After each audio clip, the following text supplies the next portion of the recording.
Good morning and welcome to the Tech Lab Brief, your daily heartbeat of technology and reminder that reports of the machines taking over have been greatly exaggerated. I'm your host, BK. Today is July 24th, 2026, and this is your AM Brief. Today on the Tech Lab Brief, we will cover the state of AI.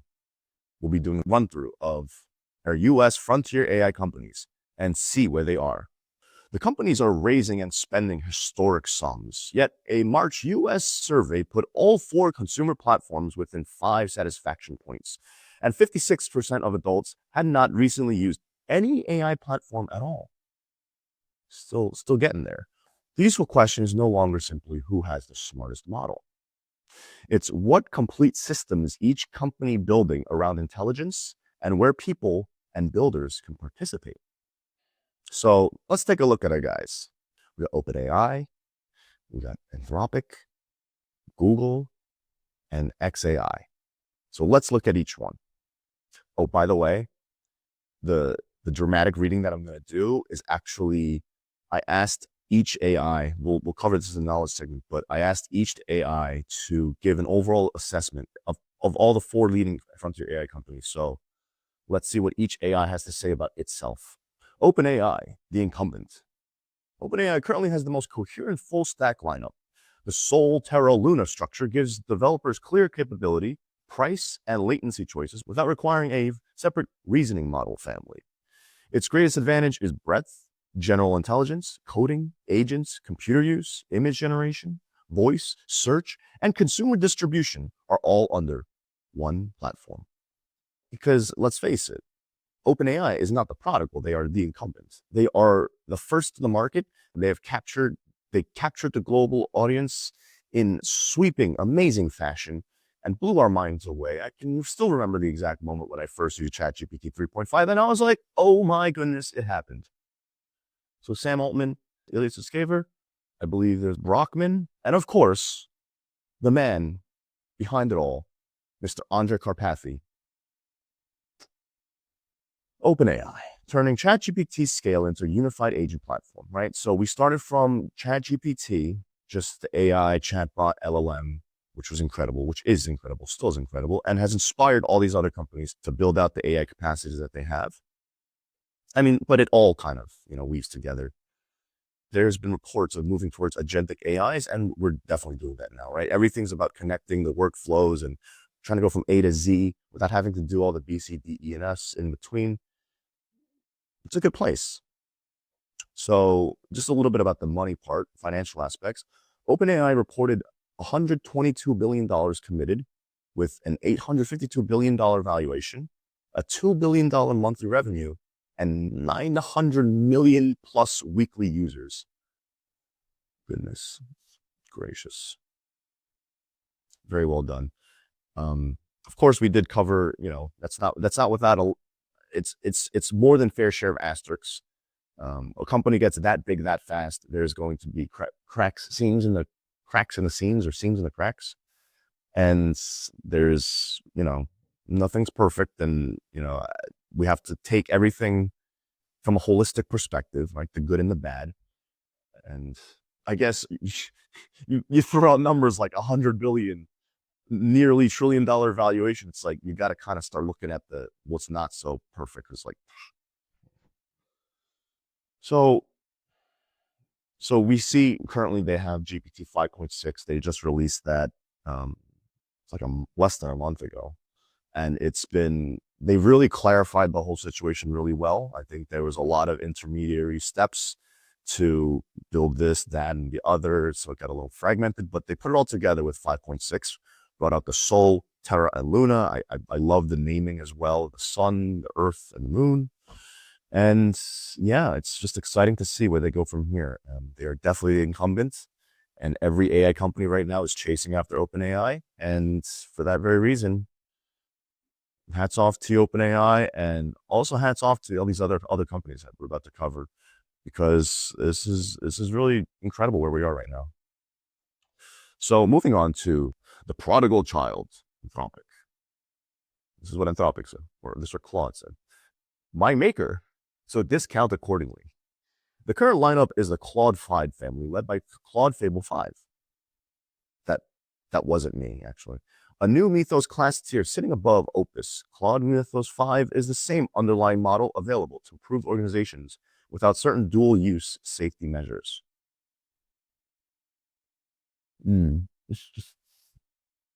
Just kind of flexing about this whole. It actually just occurred to me, like the connection registered in my mind. They've been doing this Opus, Sonnet, and haiku thing this entire time, right? And if you think about what an opus, a sonnet, and a haiku is, they're these different forms of literary, they're different forms of literary devices, let's say, right? So a haiku is like, I believe that's the 5-7-5 syllable structure of writing and of a poem. A sonnet is like literally a poem. And then the opus is like a whole corpus of text. And it's like a whole story, right? And then they move on to the next level and they're like, all right, it's Mythos time. All right, time to create this whole new class of AI models and call it a myth. And then in between that, right, they release this massive gargantuan that is Mythos. It's very mysterious Mythos. Us consumers have no access to it, and we're just kind of reading articles about how awesome it is. And then they're like, all right, you want a little bit of taste of Mythos? Well, here's this thing that we call Fable. So Anthropic doing some serious wordplay, and it all just kind of converged into my mind as I was doing the dramatic reading of Fable and Mythos.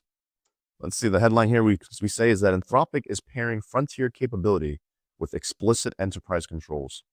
And they've been entering their AI into all these different domains. We've been seeing that happen. I remember one day they were just like, we're going to take over the legal industry. And then on that note, we'll talk about financials a little bit. Anthropic reports $65 billion raised, a $965 billion valuation, and 47 billion plus run rate revenue. Wow. Run rate I don't know if that's yearly, but if OpenAI is pulling in 2B a month and Anthropic's pulling in 47, I don't know if that's a month or a year, but numbers. As I like to say, they never lie, but they also never tell the full story. And yeah, Anthropic has been, I labeled them as the prodigal because it is just known fact that the founder of Anthropic, Dario Amodei, is a former employee of OpenAI. He left OpenAI. He also took some employees with him and then founded Anthropic. This was, I want to say, before ChatGPT went, what's the word, astronomical, or this is a word for like taking off, but Anthropic founded 2021, right? So it's like 1 year before ChatGPT 3.5. I believe at the time it was ChatGPT 2. And man, were those the days. I mean, I really encourage you guys. And if you get the chance, there's so much good stuff out there. I mentioned the gentleman's name before, Andrej Karpathy. He is just someone I greatly admire in this AI space. His knowledge of the whole of like the depth of how AI works. Actually, he now works for Anthropic. That's a huge.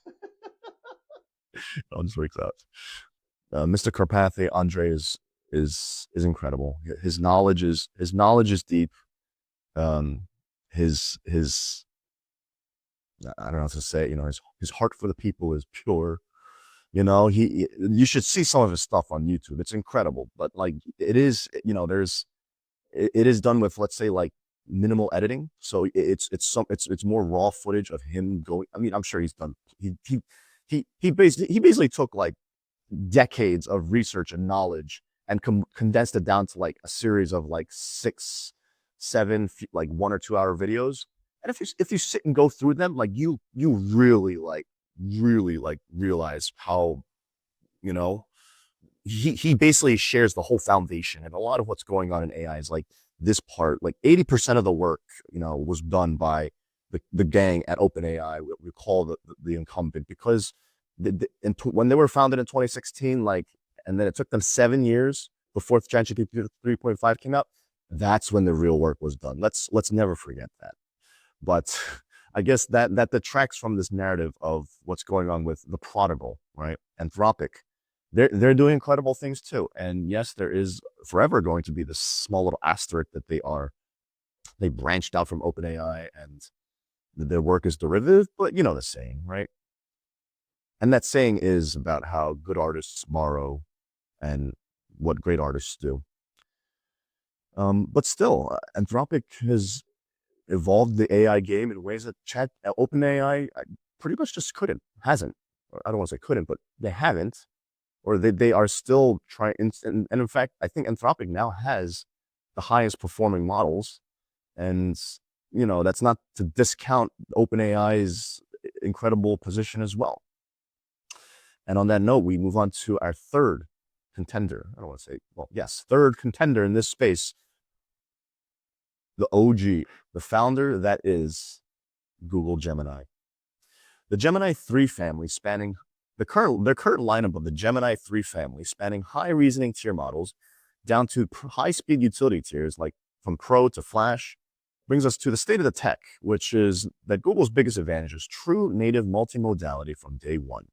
Google 3 processes hours of video, audio streams, and huge code bases with minimal friction.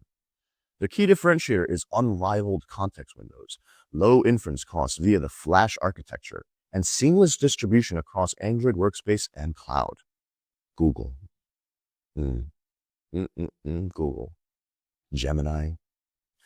Yeah, when it first came out, it was like, oh my goodness, 1 million token context window?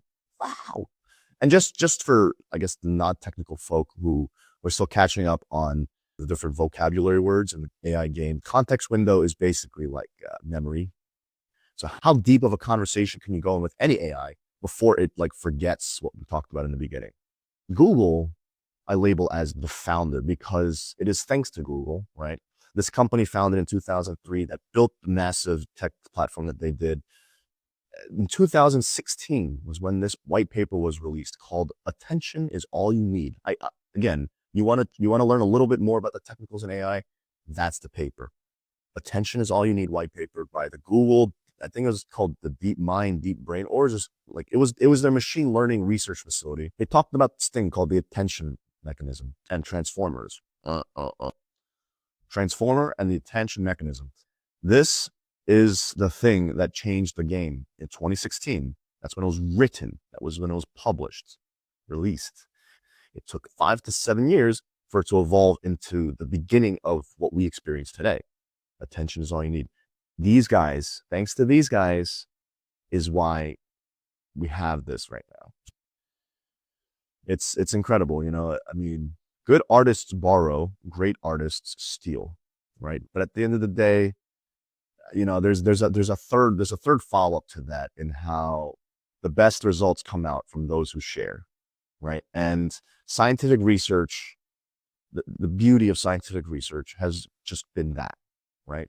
And this is where we break down borders, right? It doesn't matter if it's America or China or Iran or Russia, you know, science is science. And there's so much like humanity, the amount of progress that humanity has made just in the last 100 years, right? Because of, let's say, the internet enabling global communications, but then really skyrocketing the progress for, you know, the advancements we experience today. You know, yeah, Google wrote the white paper, and granted, they were already in a position of, let's say, near infinite wealth, and they had the resources to go deep into this level of research to get us to this point. And the exciting part is that was just the beginning. Attention mechanism, transformers, attention is all you need. That was the white paper that began this all. And then now and then we got to take that step in between when OpenAI released ChatGPT 3.5 and it blew us all away. And now here we are with, yeah, this whole ridiculous, insane ecosystem that we're in, for better or worse, right? It can be scary. It's like everything's moving so fast.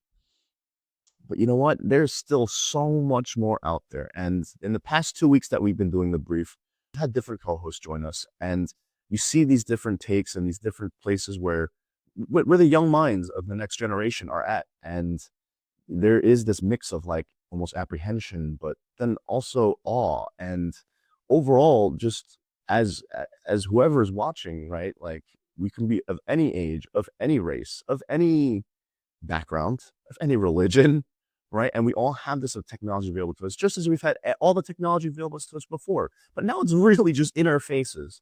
And I highly encourage you to just keep pushing along, right? Because if there's any one individual who has truly, right, realized the American dream, because I believe he was immigrant-ish, brings us to our fourth contender in the AI race, the rocket. The rocket. XAI, the fast-rising, pure-play challenger, emphasizing truth-seeking, low hallucination, real-time data via X, speed, and practical agentic coding performance, growing rapidly in visibility and developer mindshare. Grok 4.5, introduced in mid-July 2026, is the current flagship for coding, agentic tool use, knowledge work, and general intelligence. Configurable reasoning, strong speed, and minimal hallucinations highlighted. Now rolling out across web, X, iOS, and Android. Early Grok 4.5 variants, largest superseded or redirected. Rocket Man. Elon Musk. I mean, like, you know, the man's made like a jillion companies at this point, so it's all just kind of Elon. I like to just call it Elon's Tech Lab. I remember when GPT 3.5 came out. I remember on GPT 4, and Elon just posted on Twitter like, "I'm going to start my own AI company," and he did. Like, I mean, look, obviously Elon Musk has become a highly controversial individual, as would be expected for anyone who attains that much power and wealth and influence in such a short amount of time. But the awe and fascination of like just posting on social media that like you're gonna make an AI company, and then in 3 years you create what you have right now. And yeah, they are. It's a team. It's not just Elon.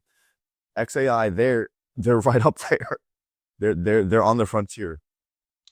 That said, there are many other frontier companies that we will get into in the future, but I wanted to focus on these main American four frontier AI companies who have really, you know, just brought something really unique and incredible to the game, each in their own way.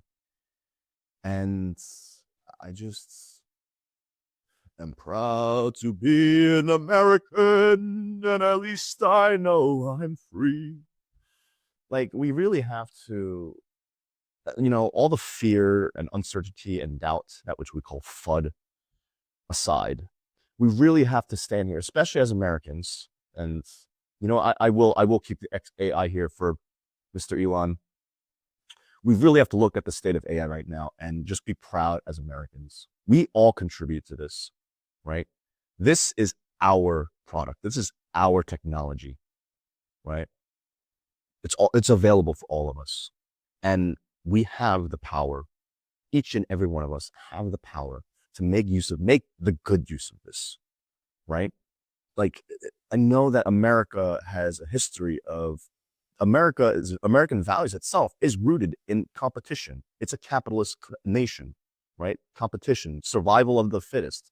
And it feels like there can only be one winner, which is completely false, right? In fact, I remember there was this thing about, slight aside, on like the World Cup and like the third place match, and the coaches of one of the teams was like, "Oh, what's the point of playing third place match?" Okay, fair. You know, I get it. We want to be number one in sport, especially, right? When there's only one gold medal winner. And you know, maybe we could say that about business in general as well, right?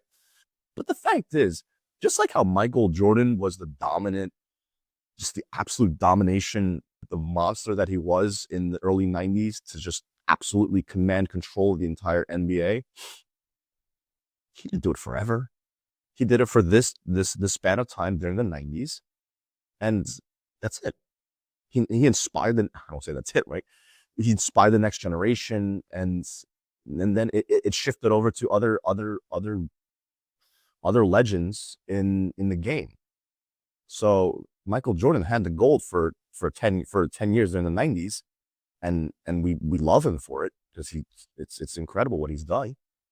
And in the same way, yeah, OpenAI gets the gold medal. Like, I will do this right. And for the goats here, right? Who brought it in for us, they get the gold medal. But in other ways, these guys get the gold medal too, because if it wasn't for these guys, these guys wouldn't have and like that level of hypothetical just gets kind of pointless.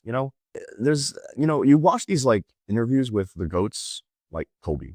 You watch these former, interviews with Kobe about like, 91 Jordan versus '03 Kobe.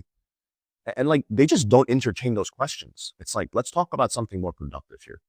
And on that note, that brings us to our knowledge segment.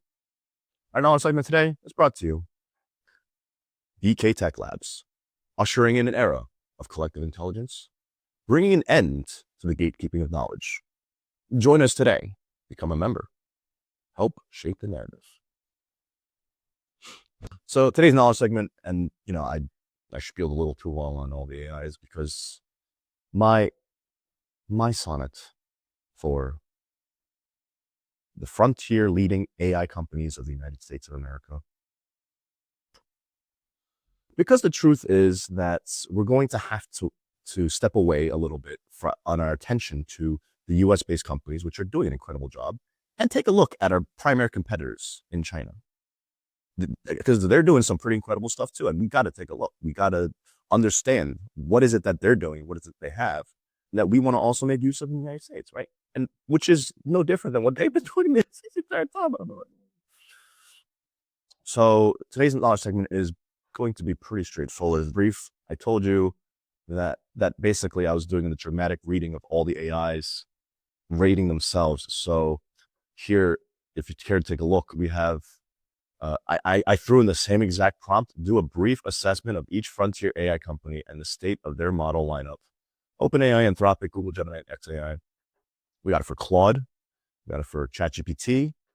We got it for, Grok. We got it for Gemini. So we obviously don't have time to look at each one, but you got the reading during the main segment, and on your own time, I highly encourage you to just check that out and just remember this particular brief where we did the state of AI, and I guess it ended up being a bit of a love song for these companies and models and just the incredible technology they've made available to us.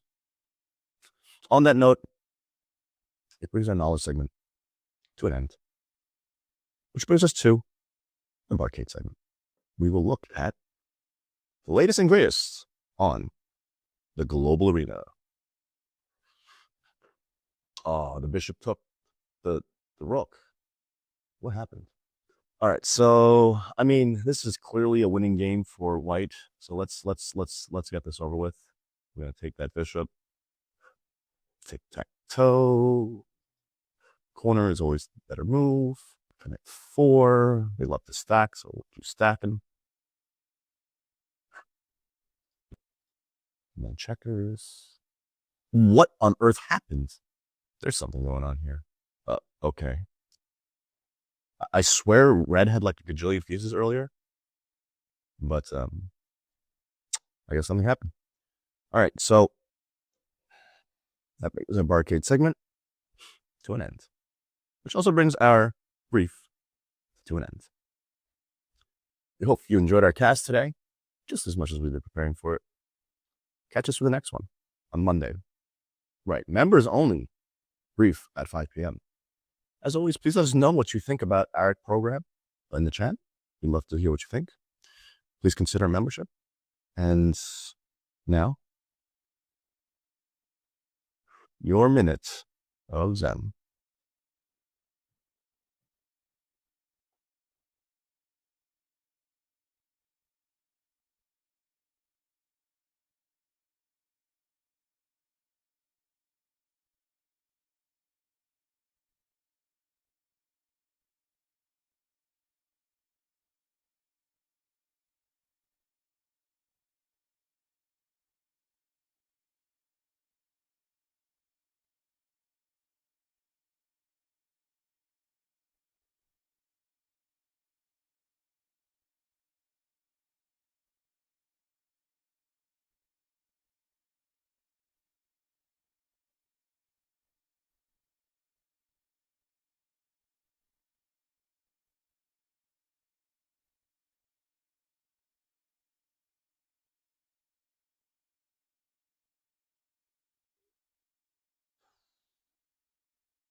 All right.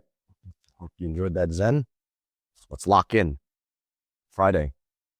Enjoy the rest of the day. Good luck. Work hard. Finish strong. And I'll see you maybe at 5.